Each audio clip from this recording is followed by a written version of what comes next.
믿음을 가진 성도들에게 나타나는 매우 자연스럽게 확인되는 삶의 열매를 꼽으라 하면 말씀을 묵상하고 기도하는 것이라 할 수 있습니다. 믿음이 있는데 말씀을 묵상하지 않는다? 그건 좀 문제가 있습니다. 또 믿음은 있는데 기도하지 않는다? 그것도 문제가 있습니다. 믿음은 하나님의 뜻에, 하나님의 말씀에 순종하는 것으로 나타난다 했으므로 하나님의 말씀을 묵상하고 기도하는 것이 매우 자연스럽게 나타나게 되는 삶의 열매입니다.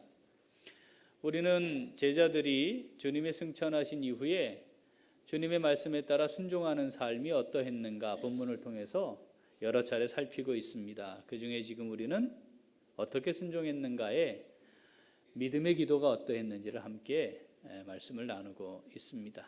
주님이 승천하시면서 말씀하신 것을 기억하고 그 말씀대로 아버지가 약속하신 것, 성령이 임하게 될 것을 기대함으로 함께 모여 약 120명의 제자들이 기도했다고 성경이 기록합니다. 자, 기도하기만 하면 되는 것이 아니라 어떻게 해야 된다고요? 믿음으로 기도해야 한다. 즉 믿음의 기도를 드려야 한다. 우리가 지난주에 세 가지 믿음의 기도가 무엇인지 살폈습니다. 기억이 안 나죠? 갑자기. 자, 정리를 다시 하면 첫 번째 믿음의 기도는 하나님 아버지를 신뢰함으로 드리는 기도라고 했습니다.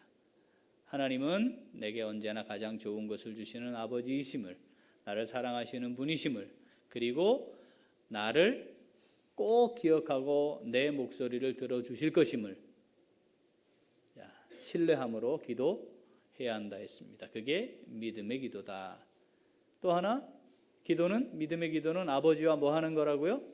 대화하는 것이라 했습니다. 내 말만 계속하는 것은 대화가 아닙니다.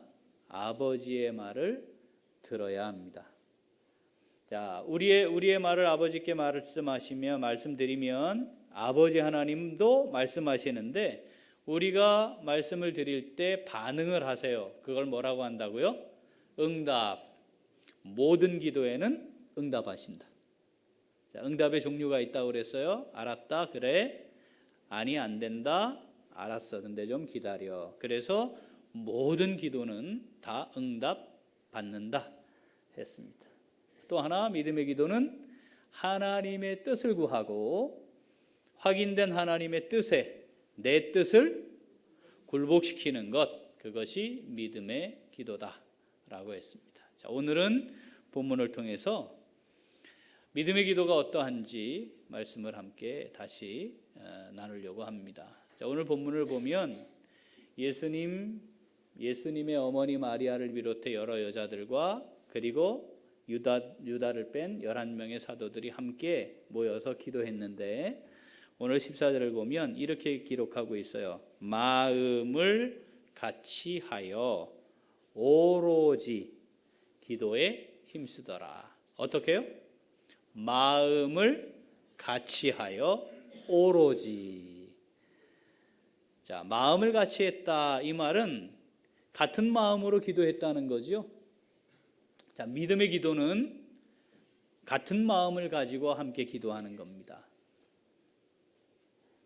자, 그런데 이 마음을 하나로 하는 것이 참 쉽지가 않습니다. 자, 무엇을 중심으로 했다는 뜻인가요? 하나님의 뜻을 중심으로 마음을 같이 했다, 이런 겁니다. 자, 또 하나 어떻게 기도했다고요? 오로지. 이 오로지라는 말을 다른 말로 전적으로 또는 그것에만 집중하여 이렇게 바꿀 수 있어요. 그러니까 이 모여있는 약 120명의 성도들이, 제자들이 모여서 어떻게? 집중해서 그것에만 집중해서 전적으로 기도했다라고 하는 내용입니다.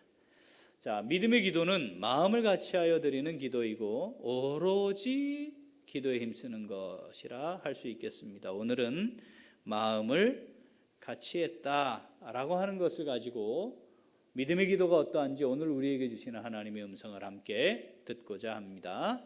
자, 믿음의 기도는 마음을 같이 하는 기도입니다. 자, 마음을 같이 하는 기도란 믿음의 기도는 어떤 건가요? 자, 지난주까지가 셋째였어요. 자, 오늘은 넷째. 다시 한번 넷째. 자, 마음을 같이 하는 믿음의 기도란 어떻게? 주님의 마음으로 같이 하는 기도입니다. 자, 교회를 뭐라고 부르죠? 주님의 몸. 자, 몸은 무엇에 의해 움직입니까? 머리에 의해 움직입니다. 자, 머리는 뭐죠? 주님. 그렇죠? 우리는 몸을 이루고 있는 지체. 이 몸의 머리는 예수님, 주님. 그러니까 이 몸은 머리 대신 주님에 의해 움직이는 겁니다. 우리가 마음을 같이 한다는 것은 우리 각각의 지체들이 다 다른 마음인데 서로 마음을 더하고 빼고 보태고 양보하고 그래서 맞추어진다는 뜻이 아니고 우리 몸을 움직이고 있는 주님을 중심으로 주님의 그 마음으로 같이 한다는 의미입니다. 우리 어머니들 10달 동안 뱃속에 넣었다가 뱃속에서 잘 보호했다가 나와서 길러보니까 걔 마음하고 내 마음이 같죠? 아니에요? 아니 그 아들이 당연히 엄마 마음을 이해하고 엄마 마음을 맞춰야지. 그 딸이 엄마 마음하고 같은 마음이 돼야 되는 거 아니에요? 그렇게 키워줬는데? 아닙니까? 주워 온 거 아니죠? 분명히 내 배에 품었다가 낳은 거 맞죠? 자, 그래도 마음이 같아지기가 어려워요. 부부로 몇십 년 사신 분들 계시죠? 마음이 하나가 되든가요? 서로 양보했더니 한 마음이 되든가요? 어려워요. 자, 교회. 여러분 우리는 부부가 돼서 여기 온 게 아니에요. 부모 자식의 관계가 아니에요. 그런데 남녀, 노소, 그죠? 지식의 수준도 다르고요. 경험의 수준도 다르고요. 똑같은 상황을 바라보는 관점도 달라요. 생각도 달라요. 마음을 같이 한다고요? 되겠어요? 안 돼요. 그런데 어떻게 마음을 같이 하여 기도할 수 있냐 이 말이죠. 그 마음을 같이 한다는 것은 우리를 움직이고 계시는 머리 대신 주님의 마음을 같이 품는 겁니다. 자, 빌립보서 2장 5절 같이 읽어볼까요? 너희 안에 이 마음을 품으라 곧 그리스도 예수의 마음이니. 우리 마음이 아니고 내 마음과 네 마음이 아니고 내가 주님의 마음을 품고 너도 주님의 마음을 품고 그래서 각각이 다 주님의 마음을 품었더니 나중에 모여보니까 같은 마음이 되는 거죠. 주님의 마음을 대변하고 있는 빌립보서 2장 6절부터의 말씀은 이거예요. 아버지의 뜻에 죽기까지 복종하는 거였더라. 하나님이지만 하나님이기를 내려놓고 이 땅에 사람으로 오고 죄인이 되고 십자가를 지고 자기 목숨을 내어놓아야 하는 인류의 죄인들을 인류를 구원하기를 원하시는 그 아버지의 뜻에 복종하는 마음이었다. 우리가 품어야 할 마음은 아버지 하나님의 뜻에 전적으로 복종하고자 하는 마음으로 하나님 앞에 모여 있어야 해요. 여러분 그렇게 계시는 거죠? 오늘은 심각하네. 한 분도 안 계시네. 그래도 몇 분은 계셨는데 그동안에. 그 마음으로 우리가 여기 있어야 주님의 마음을 품은 주님의 몸을 이루는 지체가 되는 겁니다. 마음을 같이 하여 주님의 마음으로 같이 기도하는 것이 믿음의 기도입니다. 우리 교회에 그리고 우리의 삶에 이 믿음의 기도가 있어야 합니다. 이 믿음의 기도가 풍성해져야 하고 깊어져야 합니다. 주님의 마음으로 함께 기도할 수 있는 우리 모두가 될 수 있기를 소원합니다. 자, 믿음의 기도는 어떤 겁니까? 다섯째. 다시 한번 다섯째. 자, 믿음의 기도는 하나님의 섭리를 이루는 거래요. 섭리, 뜻이 뭐죠? 하나님이 계획하신 것을 완전하게 이루어 가신다. 성취해 가신다. 이게 섭리예요. 계획하신 대로 완전하게 이루어지도록 하나님이 다 인도해 가시는 것. 이게 섭리예요. 우리가 여기 이렇게 오늘 모여서 예배하게 되는 것, 우리가 선한 이웃 우리 교회의 지체가 되는 것, 그걸 뭐라고 그래요? 섭리. 하나님이 계획하셨고 하나님이 부르셨고 하나님이 여기 있게 하셨고 하나님이 오늘 함께 예배하게 하셨습니다. 그리고 그 다음 하나님이 또 뭔가를 계획하여 우리를 지금도 여전히 이끌어가고 계시는 거죠. 좋은 일도 있고 좋지 않은 일도 있고 힘든 일도 있고 고난도 있고 고통도 있는데 그 모든 것이 다 하나님의 계획하심 가운데 하나님의 인도하심으로 진행되고 있다. 하나님의 뜻을 이루어 가시기 위해 하나님이 이걸 완벽하게 계획하시고 계획대로 성취되도록 이끌어 가시는 것, 이걸 뭐라 한다? 섭리. 하나님의 섭리 안에 모든 것이 있기 때문에 참새가 땅에 떨어지는 것도 하나님의 섭리가 없으면 일어나지 않는 일이고 이 세상에 우연은 존재하지 않는다. 거기엔 다 뭐 하나님의 뜻이 담겨져 있고 그 뜻이 여전히 이루어져 가는 중이다. 이게 하나님의 섭리입니다.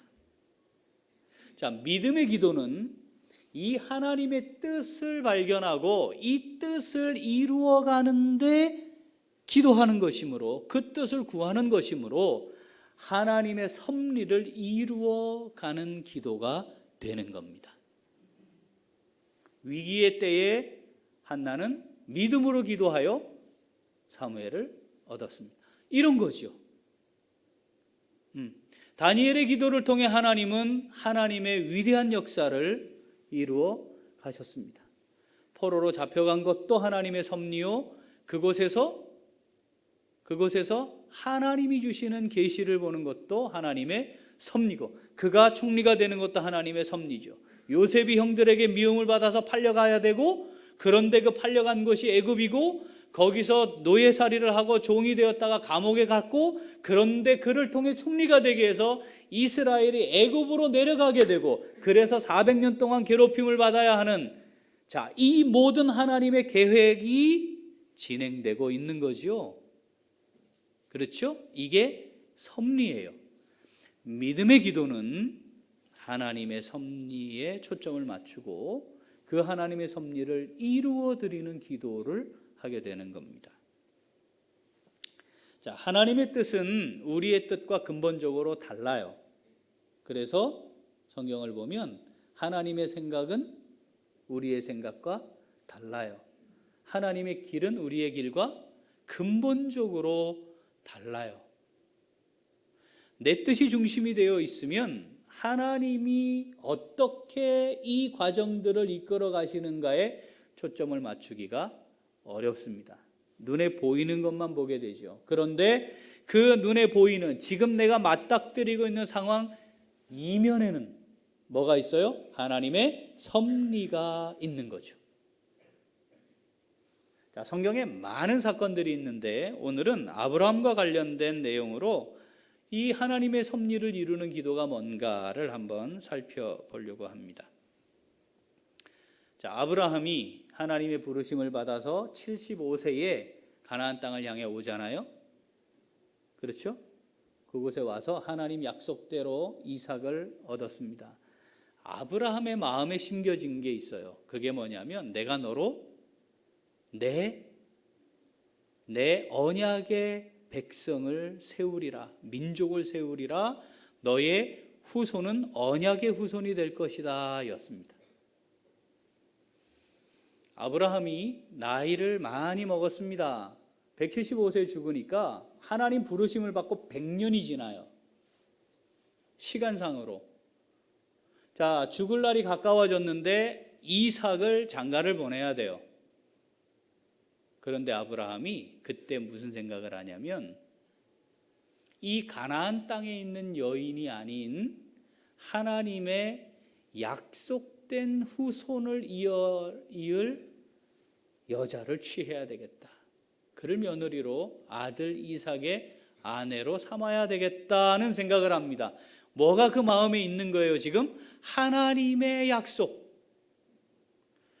아브라함의 믿음은 그걸 보게 했습니다. 그래서 그 가나안 땅이 아닌 처음 자기에게 하나님 부르셨던 그때에 있던 자기 식구들에게 늙은 종, 자기의 소유를 책임지고 있는 청지기를 대신 보냅니다. 자, 창세기 24장 7절 같이 읽어보겠습니다. 하늘의 하나님 여호와께서 나를 내 아버지의 집과 내 고향 땅에서 떠나게 하시고 내게 말씀하시며 내게 맹세하여 이르시기를 이 땅을 내 씨에게 주리라 하셨으니 그가 그 사자를 너보다 앞서 보낼지라. 내가 거기서 내 아들을 위하여 아내를 택하시니라. 이 종을 보내며 하나님의 말씀을 기억하고 하나님의 언약 백성을 이루어 가려면 어떻게 해야 될까 고민했다는 거예요. 그리고는 이제 종을 보내면서 이렇게 확신해요. 너보다 사자를 하나님이 먼저 보내실 것이다. 이게 뭐예요? 지금 이 일은 하나님이 이루어 가실 일임을 신뢰하고 있는 거죠. 아브라함이 100년 동안 이 믿음을 가지고 기도한 거예요. 하나님의 뜻을 기억하고 어떻게 하면 하나님이 이루어 가실까? 이게 그냥 일어나는 일이 아닌 거죠. 자, 늙은 청지기가 도착을 합니다. 어디에 도착을 하냐면 아브라함의 혈족, 친족이 있는 곳에 도착을 해요. 자, 창세기 24장 10절 같이 읽어봅니다. 이에 종이 그 주인의 낙타 중 10피를 끌고 떠났는데 곧 그의 주인의 모든 것을 가지고 떠나 메소보다미아로 가서 나홀의 성에 이르러 그 낙타를 성 밖 우물 곁에 꿀렸으니 저녁 때라 여인들이 물을 기르러 나올 때였더라. 자, 저녁 식사를 위해 물 기러 가야 돼요. 그죠? 정수기 없어요. 수도꼭지 틀면 물 나오는 시대가 아니에요. 물을 보관하기도 어려워요. 그러니까 끼니 때마다 물을 두레박으로 우물에서 길어야 돼요. 이때 이 늙은 종이 하나님이 이 일을 하실 것이다 라고 하는 사실을 신뢰하고 이렇게 기도합니다. 자, 창세기 24장 12절부터 읽어봅니다. 그가 이르되 우리 주인 아브라함의 하나님 여호와여 원하건대 오늘 나에게 순조롭게 만나게 하사 내 주인 아브라함에게 은혜를 베푸시옵소서. 자, 어떻게 만나게 해달라고 기도해요? 순조롭게 만나게 해주십시오. 그러면 우리 왜 이런 거 있잖아요. 제가 성경책 딱 필 텐데 제가 어떻게 해야 될지 말씀하옵소서 딱 해서 동쪽으로 가라. 가만히 있어. 동쪽이 뭐 어디냐. 뭐 이런 거 정하는 이러면 순조롭잖아요. 그냥 그렇잖아요. 순조롭잖아요. 자, 그러면 이 종이 순조롭게 해주십시오. 자, 이렇게 기도를 하는 거예요. 지금 이어서 이제 기도의 내용이 나와요. 자, 13절 읽어봅니다. 성중 사람의 딸들이 물 기르러 나오게 싸우니 내가 우물 곁에 서 있다가 한 소녀에게 이르기를 청하건대 너는 물동이를 기울여 나로 마시게 하라 하리니 그의 대답이 마시라 내가 당신의 낙타에게도 마시게 하리라 하면 그는 주께서 주의 종 이삭을 위하여 정하신 자라. 이로 말미암아 주께서 내 주인에게 은혜 베푸심을 내가 알겠나이다. 자, 순조롭게 만나게 해주실 하나님이 하실 일이 뭐냐면 아이고 내가 먼 길 여행 왔는데 저 물 좀 주시겠어요 하면 알아서 내게만 아니라 낙타 몇 마리? 10마리니까 낙타 10마리 낙타에게도 물을 길어서 먹이면 그인 줄 알겠습니다. 참고로 낙타가 한 번 물을 먹으면 최소 20리터 10마리면 200리터 이게 최소예요 최소. 수도꼭지 틀어서 호수로 연결해도 한참 걸릴 건데 이걸 어떻게 해야 된다고요? 우물에서 두레박으로 물을 퍼 올려서 물동이에 담아서 그걸 들고 가서 물을 붓는 작업을 해야 되는 거죠. 이게 순조로워요? 이렇게 만나면 순조로운 거죠? 아주 순조롭죠? 제정신이 아닙니다. 그렇죠? 이게 정상이 아니에요. 그리고 하나님을 향해 이렇게 하면 하나님 뜻인 줄 알겠습니다. 뭐 시험하는 것처럼 들리기도 해요. 그런데 시험하는 것처럼 하기에는 택도 없는 내용으로 하나님 앞에 지금 기도하고 있어요. 이건 어떤 기도인가요? 대책 없는 기도예요. 현실성이 없어요. 비현실적이에요.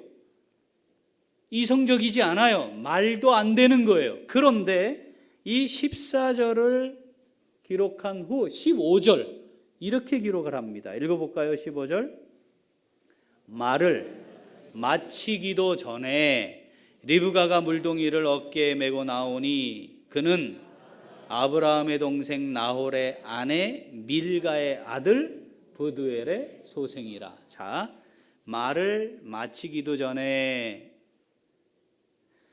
이 종이 기도했더니 하나님이 알았어. 그러면 내가 확실하게 말도 안 되는 기도니까 이걸 딱 성취를 시키면 확실하게 기도의 응답으로 알겠구나. 내 뜻인지 알겠네. 알았다. 좀 기다려봐. 내가 좀 준비할게. 이게 아니고 자 리브가는 기도했더니 출발한 거예요. 기도했더니 거기 이미 있는 거예요. 네? 말을 마치기도 전에 성박 우물이니까 집에서 기도하기 전에 출발했다 안 했다? 출발했다. 이미 리브가는 이미 출발했다. 하나님이 리브가를 예비해 놓으신 거다 이 말이죠. 그런데 이 늙은 종이 정신없는 기도를 한 거예요. 말도 안 되는 내용의 기도를 한 거예요. 그런데 그 기도가 하나님의 예비하심 그리고 계획을 이루어 가심에 완벽하게 일치하는 기도가 됐다는 거죠. 갑자기 생긴 일이 아니고 기도했더니 그 일이 벌어진 게 아니고 이미 하나님은 그 일을 진행하셨는데 자, 이 하나님의 섭리는 그때였느냐? 그때 그 계획을 준비하셔서 진행했느냐? 아니에요. 다시 15절을 보면 그냥 리브가가 나타났다 하면 될 거 아니에요. 그죠? 그런데 뭐라고 썼냐면 아브라함의 동생 나홀의 아내 밀가의 아들 브두엘의 소생이라. 누가 등장했어요? 아브라함, 동생 나홀, 아내 밀가잖아요. 이걸 왜 썼느냐? 야, 이게 그냥 일어난 일이 아니고 이미 100년 전에 내가 다 계획해 둔 거였다 이거예요. 이걸 어떻게 할 수 있어요? 창세기 11장을 가보면 창세기 11장에 셈의 후예들에 대한 족보가 쭉 나와요. 읽으셨죠? 이거 읽었어야 되는데 지금 성경 안 읽어요? 통독 안 해요? 네. 셈의 족보가 쭉 나오는데 26절까지는 누가 누굴 낳았다, 뭐 살았다 이렇게 쭉 가요. 그러다가 갑자기 27절부터 이렇게 기록이 되어 있습니다. 읽어보죠. 데라의 족보는 이러하니라. 데라는 아브람과 나홀과 하란을 낳고 하란은 롯을 낳았으며 하란은 그 아비 데라보다 먼저 고향 갈대아인의 우르에서 죽었더라. 자, 세 아들이 있었는데 마지막 막내 하란은 롯을 낳고 그리고 뒤에 나오는 또 딸도 낳고 죽었대요. 그러니까 참 이 가정은 별로 이렇게 사람들 앞에 드러내놓을 만한 가정이 아닌 거죠. 아픔이 있는 가정이라는 뜻이에요. 계속 읽어봅니다. 아브람과 나홀이 장가들었으니 아브람의 아내의 이름은 사레며 나홀의 아내의 이름은 밀가니. 계속 읽습니다. 하란의 딸이요 하란은 밀가의 아버지이며 또 이스가의 아버지더라. 하란이 먼저 죽었단 말이에요. 그렇죠? 근데 롯을 낳았대요 아까. 그리고 또 누구를 낳은 거예요? 밀가가 하란의 딸인 거예요. 그런데 이 딸이 나홀과 결혼을 했다 이 말입니다. 당시에는 친족 결혼이니까 아니 이건 뭐 집안이 왜 이래 그렇게 생각하시면 안 돼요. 그죠? 그때는 친족 결혼을 한 거니까. 자, 계속 읽어볼까요? 30절. 사레는 임신하지 못함으로 자식이, 자, 큰아들은 결혼을 했는데 자식이 또 없대요. 막내 아들은 먼저 죽었어요. 유복자들이 남았어요. 그나마 그 딸은 나홀 작은 아버지와 큰아버지와 결혼을 했어요. 그러니까 이 가정은 그냥 이렇게 딱 뭐 특별히 다른 사람들 앞에 내놓고 아주 훌륭하고 멋진 가정입니다 이럴 게 아니에요. 그런데 이걸 창세기 11장에 아브라함을 부르시기 전에 기록했다는 겁니다. 이 상황을 읽어보죠. 31절. 데라가 그 아들 아브람과 하란의 아들인 그의 손자 롯과 그의 며느리 아브라함의 아내 사레를 데리고 갈대아인의 우르를 떠나 가나안 땅으로 가고자 하더니 하란에 이르러 거기 거류하였으며. 누구는 남았어요? 지금 나홀은 남아있어요. 밀가도 거기 남아있어요. 32절. 데라는 나이가 205세가 되어 하란에서 죽었더라. 갈대아 우르에서 출발해서 가나안으로 가고자 했어요. 이게 하나님의 부르심이었잖아요. 그러니까 아브라함을 향한 하나님의 부르심과 그 다음 아브라함을 통해 약속하셨던 언약의 백성을 어떻게 이어가실 건가에 대한 하나님의 계획이 어디에 있었다?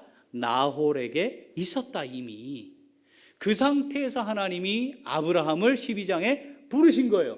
그 부르심을 받은 이후로 세월이 얼마 지났다고요? 100년이 흐른 겁니다. 이 별로 좋지도 않은 가족사를 담고 있는 이 족보를, 이 가정사를, 족보들을 쭉 기록하는 말미에 왜 이걸 기록해 놓으셨는가 말이죠. 야, 여기에 내 뜻이 있어. 야, 이게 그냥 이 가정이, 이 일이 그냥 일어난 게 아니야 라고 해놓으신 거죠. 그리고는 다시 읽어볼까요? 창세기 24장 15절 읽어보죠. 말을 마치기도 전에 리브가가 물동이를 어깨에 메고 나오니 그는 아브라함의 동생 나홀의 아내 밀가의 아들 부두엘의 소생이라. 하나님이 아브라함에게 하셨던 언약을 성취하시기 위해 완벽하게 섭리하고 계시는 것이었다. 갑자기 리브가가 나타난 것이 아니다. 갑자기 아브라함이 생각이 나서 거기에 늙은 종을 보낸 게 아니다. 하나님은 이미 언약 백성에 대한 계획을 이미 세우셔서 진행하고 계셨고, 아브라함의 믿음은 그걸 보게 했고, 늙은 종은 그 하나님의 위대한 역사를 이루어드리는 믿음의 기도를 하고 있었다. 그래서 그 기도가 마치기도 전에 하나님이 그곳에 리브가를 세우신 것이다 라고 선언하고 있는 거죠. 이 세상에 하나님의 뜻과 상관없이 일어나는 일은 존재하지 않습니다. 하나님의 섭리 가운데 모든 일들이 진행되고 있습니다.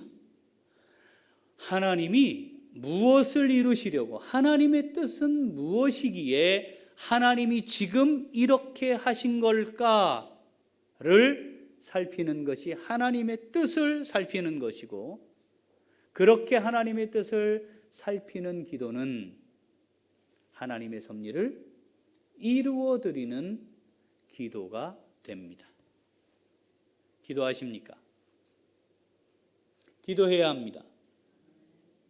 기도하셔야 합니다. 믿음의 기도를 하셔야 합니다. 하나님의 뜻을 중심에 놓고 초점을 맞춰 왜 하나님이 지금 이렇게 하시는가를 살펴야 하나님이 이루어 가시는, 이미 하나님이 이루어 가시는 하나님의 위대한 역사에 하나님의 섭리를 이루어 드리는 믿음의 기도를 드릴 수 있습니다. 혹시 아직도 교회를 위해 로또를 구입하고 계시는 분 계십니까? 아니, 우리 부채 많을 때 그렇게 기도하시는 분들이 있었다니까요. 이 로또를 통해 교회 부채를 갚게 하옵소서. 그래서 제가 뭐라고 그랬다고 그랬죠? 그 로또 사면 나한테 갖고 오시라고. 그리고 당첨되면 나한테 연락하시라고. 아니면 당첨되고 나면 마음 바뀔 수 있으니까. 하나님이 이렇게도 일을 이루어 가시겠구나. 아, 하나님이 왜 이런 턱도 아닌, 택도 없는, 말도 안 되는, 그리고 우리 현실과는 맞지 않은 왜 이런 일들을 우리에게 하게 하시나? 왜 이런 상황에 두시나? 왜 이걸 우리에게 기도하게 하시나? 왜 이걸 비전으로 품어야 하느냐? 초점을 어디에 맞춰야 한다? 하나님의 섭리. 그 하나님의 섭리를 구하는 기도가 믿음의 기도고, 믿음의 기도는 하나님의 섭리를 이루어드리는 기도가 되는 겁니다. 지난주에 하나님이 이렇게 일하시는구나, 제가 확인하게 된 귀한 이야기를 들었어요. 우리 교회 성도님들 중에 한 분이 우리 한국어 교사 자격증? 그런 거 있어요. 교원 자격증? 정확한 명칭은 모르겠는데 그 학원을 등록하셨답니다.